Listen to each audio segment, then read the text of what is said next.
Hello friends मु मिहिता स्वागत करछि आपण मानको मिहिसास किचन रे।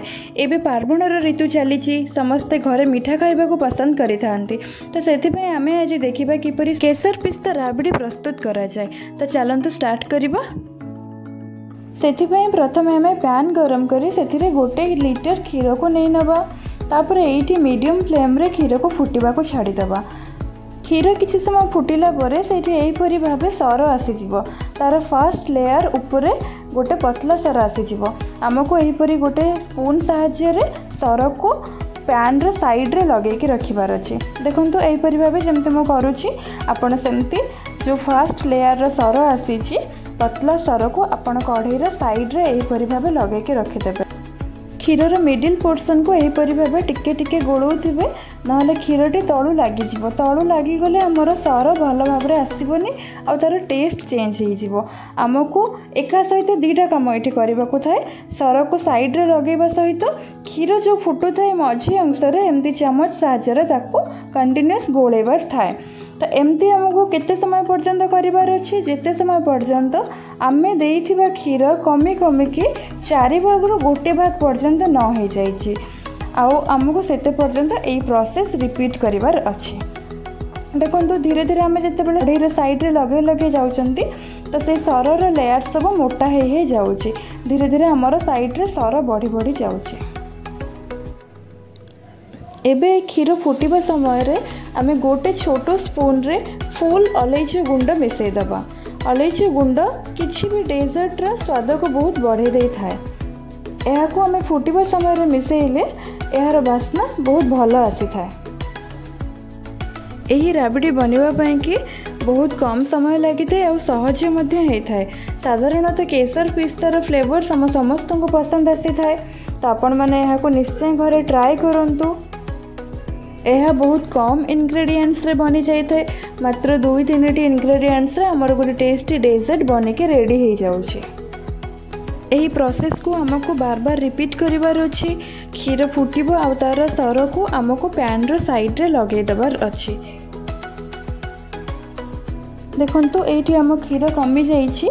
एठी हम क्षीर जति के हमें नेइथिले से कमी कमी के तार 4 भागरो 1 भाग हो जाइछि। आपण देखि पारुथिबे क्षीर भी बहुत ठीक हो जाइछि माने क्षीर बहुत बहलिया हो जाइछि।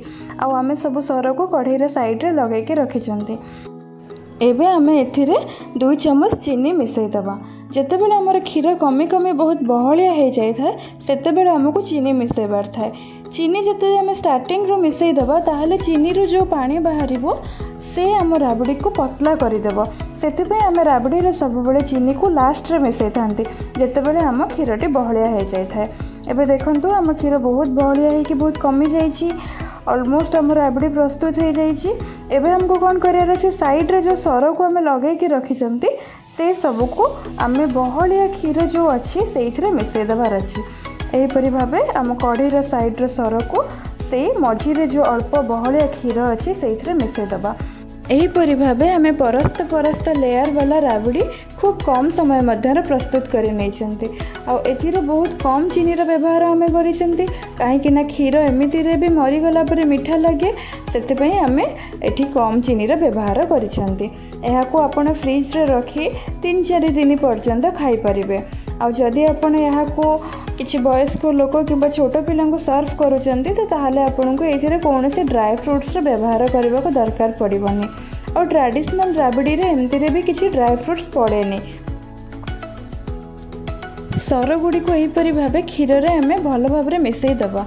तापर आमे से सर को 1 मिनिट पर्यंत क्षीर सहित मिसई के टिके फुटई दबा। सर गुडी को पैन रो साइड रे लागी के टिके हार्ड हो जाय थाए। एबे टिके फुटई देले सेटा बहुत नरम हो जाय और खाइबा बेले पाटी को बहुत टेस्टी भी लागि थाए। केसर पिस्ता राबड़ी पे आमको राबड़ी रे केसर को मिसईबा को पड़ी थाए। सेथिबे मो गोटे जगह रे 2 टेबलस्पून क्षीर सहित केसर को भेदे के रखी देइथिले। केसर रो फ्लेवर बहुत बढ़िया आसी थाए। एटा गोटे डिफरेंट स्टाइल रो राबड़ी अछि। आम राबड़ी एबे रेडी हो जाइछि। आमको एथिरे बस पिस्ता काटी के मिसईबार अछि। एहा को मु 30 मिनिट्स पर्यंत फ्रिज रे रखी के काढी देइछि। टिके ठंडा हैला परे यार टेस्ट बहुत बढ़ी जाई थाए। आपण माने एहा को घरे ट्राई करंतु आ मते कहंतु केमती लागुछि। जदि आपन को रेसिपी पसंद आसी छी ताहाले आपण लाइक करंतु शेयर करंतु और चैनल को सब्सक्राइब करने को बिल्कुल भी भूलिबेनी। Thank you.